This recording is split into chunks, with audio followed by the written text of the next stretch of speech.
Welcome to Wealth Hustle 247 podcast, your trusted guide to financial literacy, business innovation, and entrepreneurial success. Learn how to grow your wealth, make informed decisions, and turn your ideas into profitable ventures. What if being broke is actually your biggest financial advantage?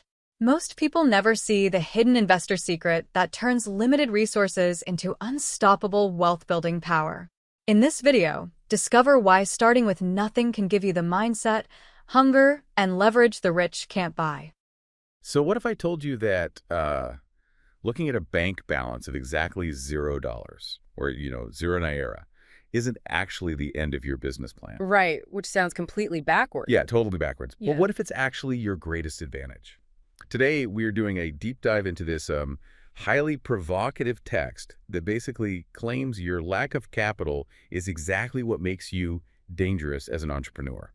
It's a really fascinating premise, honestly. I mean, we are culturally conditioned from childhood, right, to believe that capital is the absolute prerequisite for any sort of creation. Like, you need money to make money. Right, exactly. But the source material we are examining today fundamentally rejects that whole idea. It does. And the premise here is undeniably bold. We're looking at a text from a platform called Asset Empire, and they aim to teach what they call the secrets of the future elite, or, future billionaires. Yeah, they use some pretty strong terminology. They really do. Yeah. Because from kindergarten, we're taught to be like good students, right? To save our pennies and play it safe.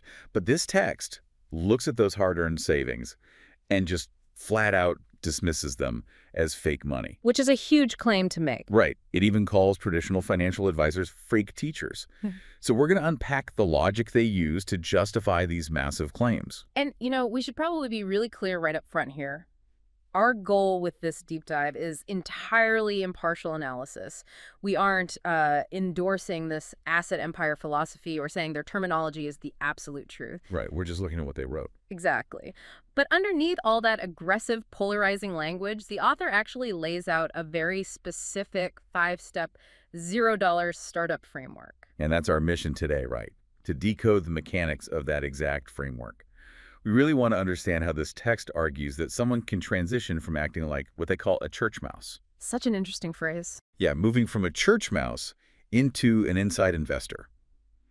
And we want to identify what's actually practically actionable for you listening right now.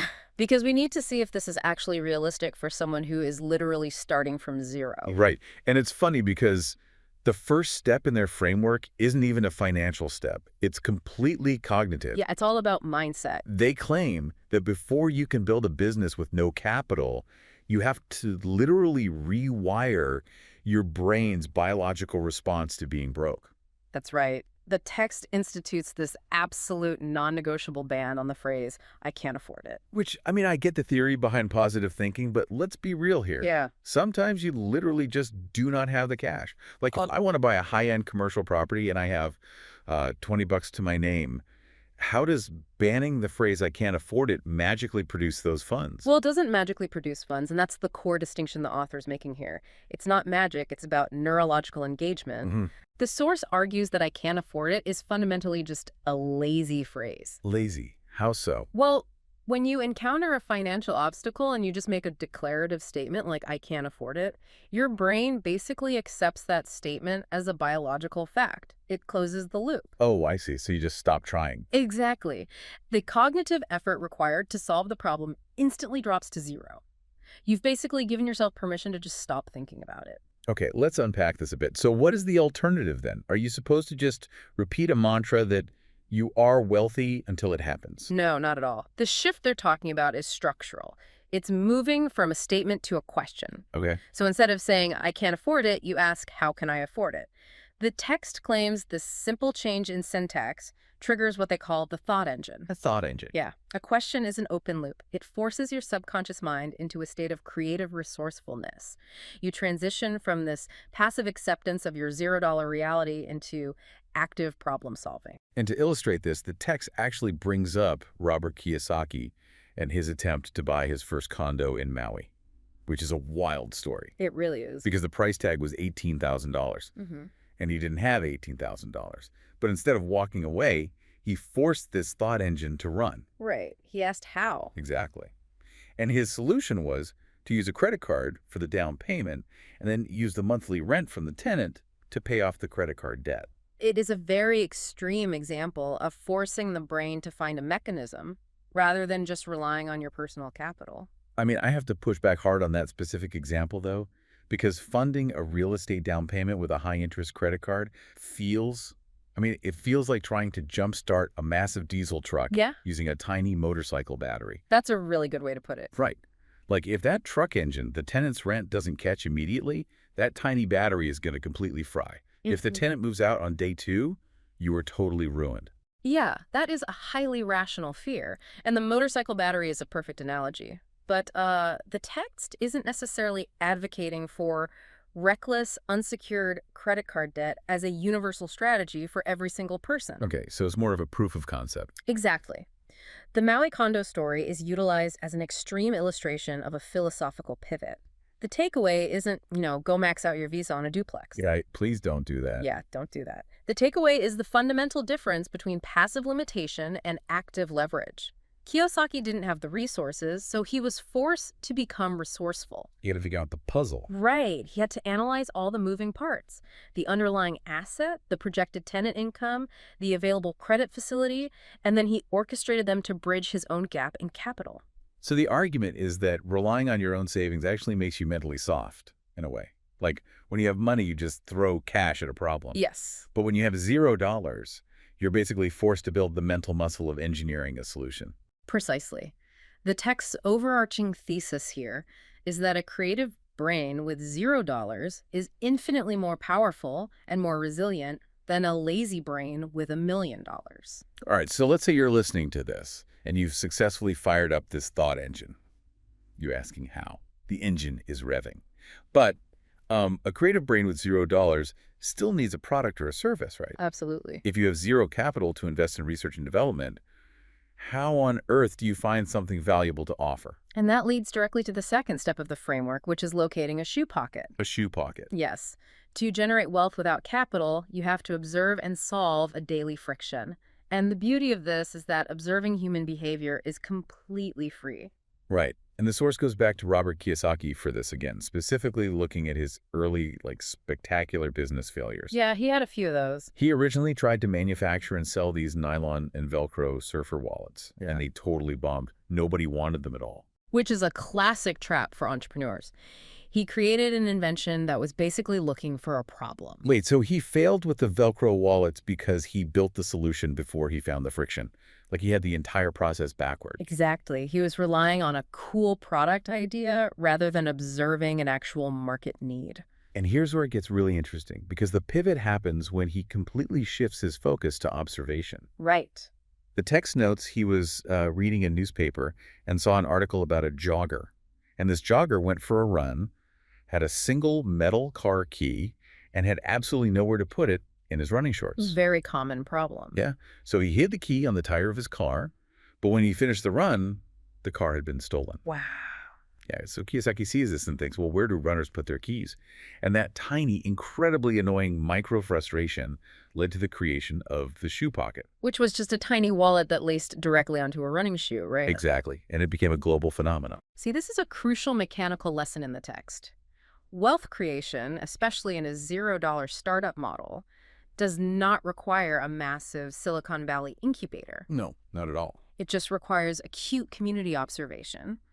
The jogger holding the car key represents a point of daily friction, and people will gladly, eagerly exchange their money to remove friction from their lives. It totally demystifies the intimidating concept of building an asset empire.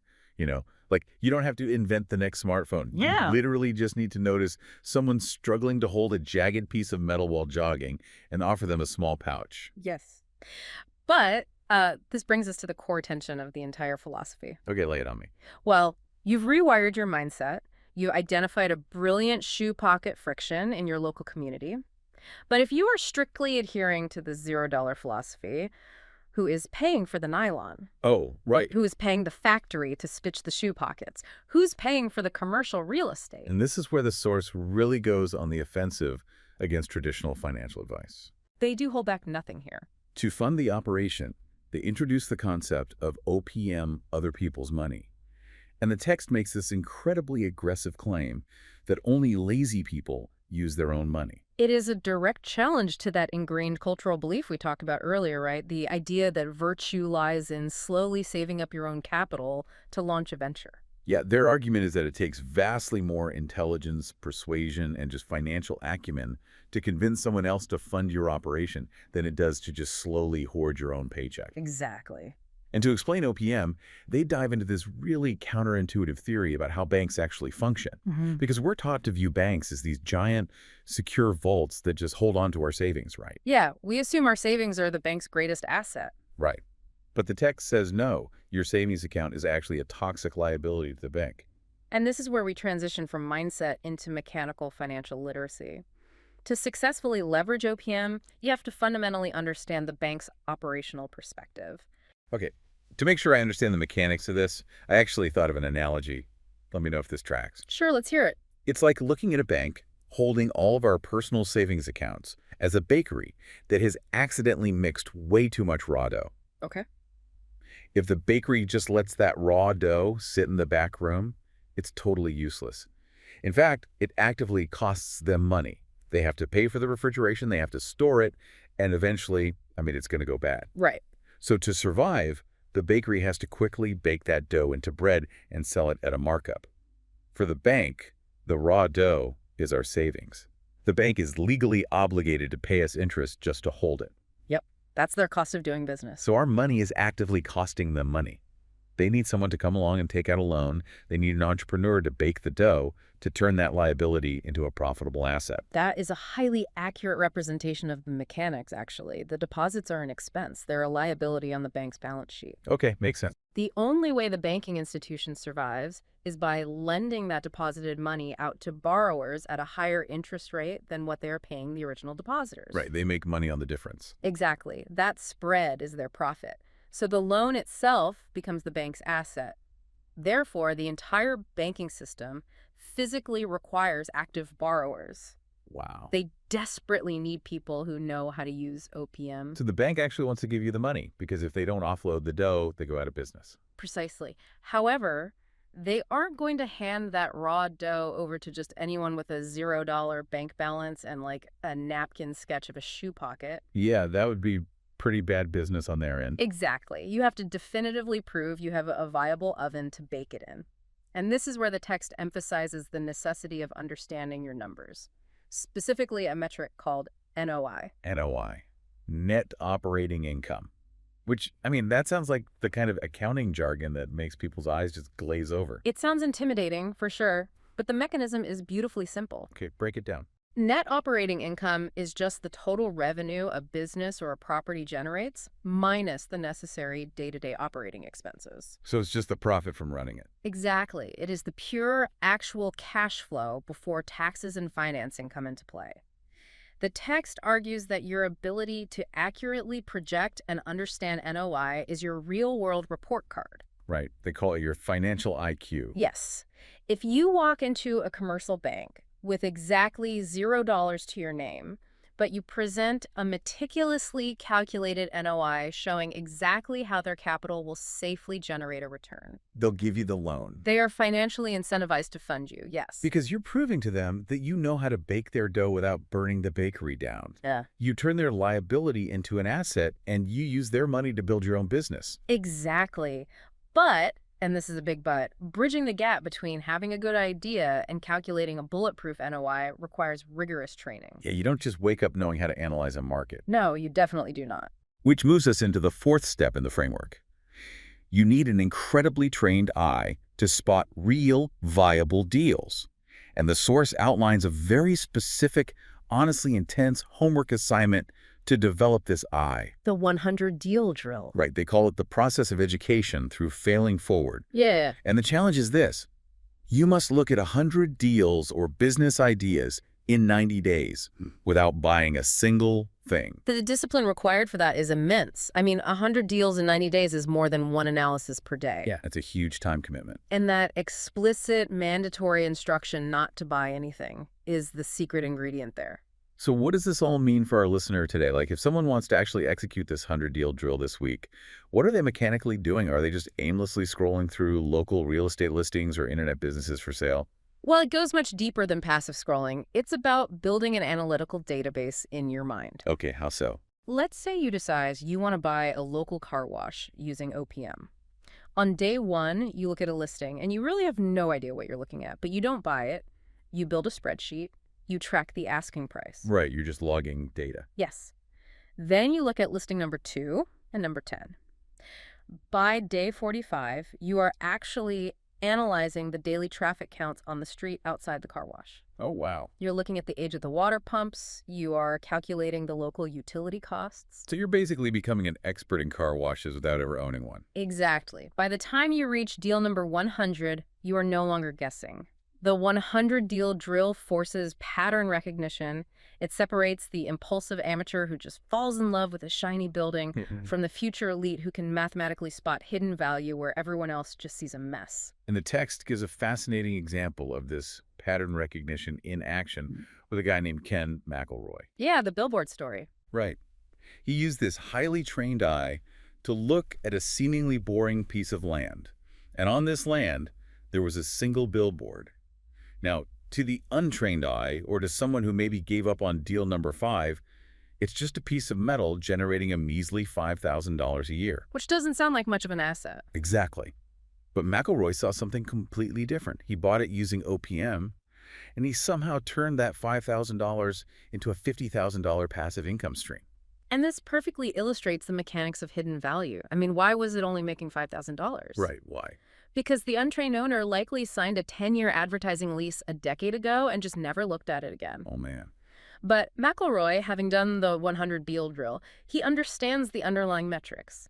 He likely looked at the Department of Transportation data and realized that traffic driving past that specific billboard had quadrupled over the last decade. So the eyeballs on the ad had gone way up. Exactly.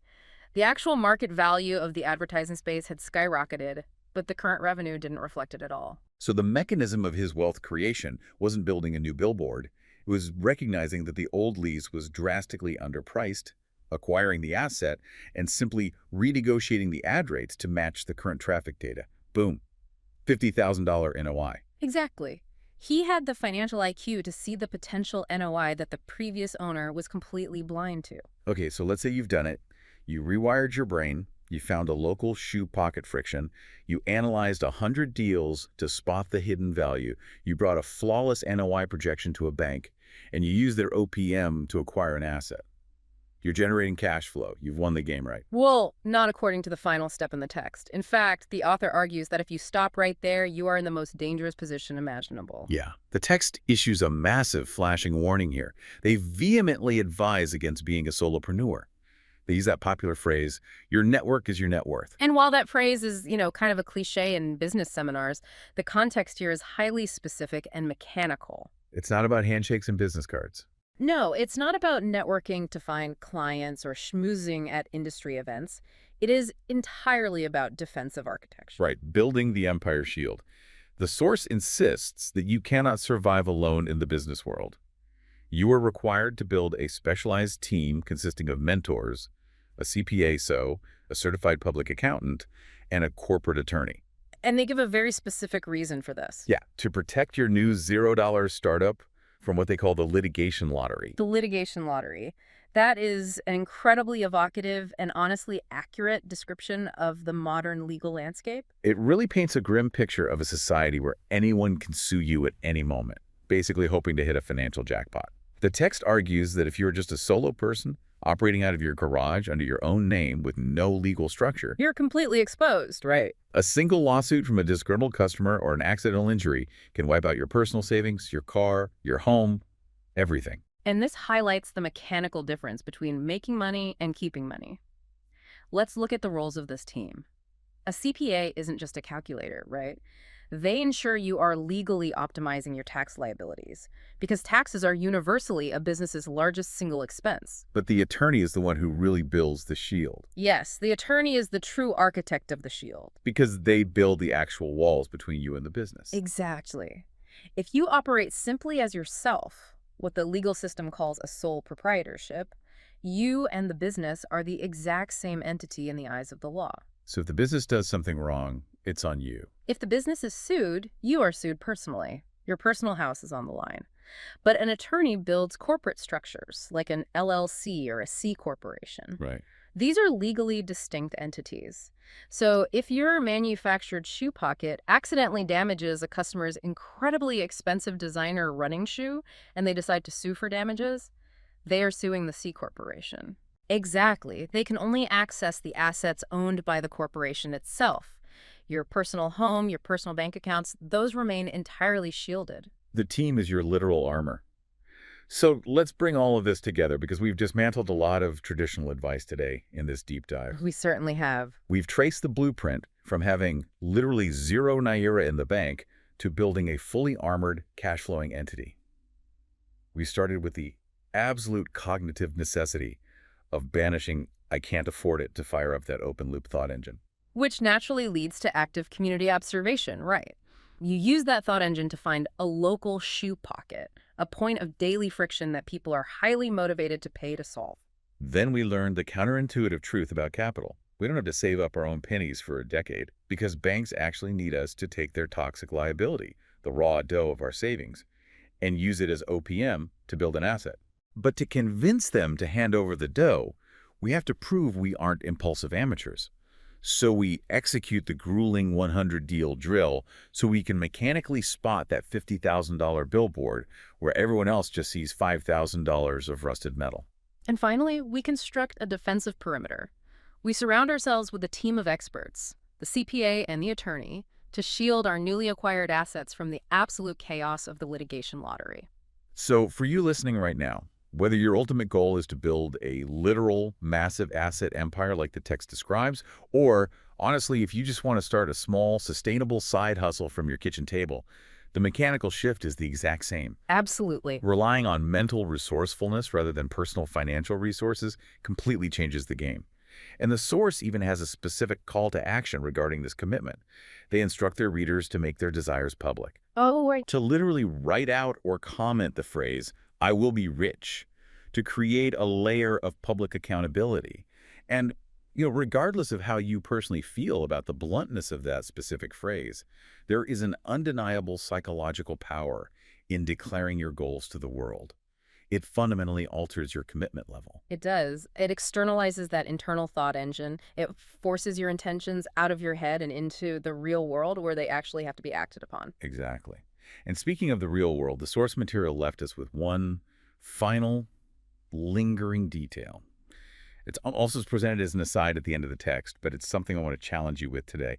It brings the concept of the Empire Shield right to your front door. Yeah, the author explicitly questions the reader on whether they know the fundamental difference between operating as a sole proprietorship and a C corporation. It is the ultimate litmus test of whether you are actually thinking like an inside investor or if you're still acting as the vulnerable solopreneur. It really is. So as you close out this deep dive and go about your day, I want you to critically analyze your own life. Look at your own side projects, your freelance gigs, or even the trajectory of your current career. Are you operating completely out in the open? Are you functioning as a sole proprietor, totally exposed and vulnerable to the chaotic litigation lottery of everyday life? Or are you actively building protective corporate structures, mentally with a thought engine, financially by mastering your NOI, and legally with an LLC or C Corp around your goals? It's a heavy question. It is. How can you start pouring the concrete for that armor today? That's it for today's episode of Wealth Hustle 247. Be sure to follow, like, comment, and share with others. Keep pushing toward your goals, and we'll see you in the next episode.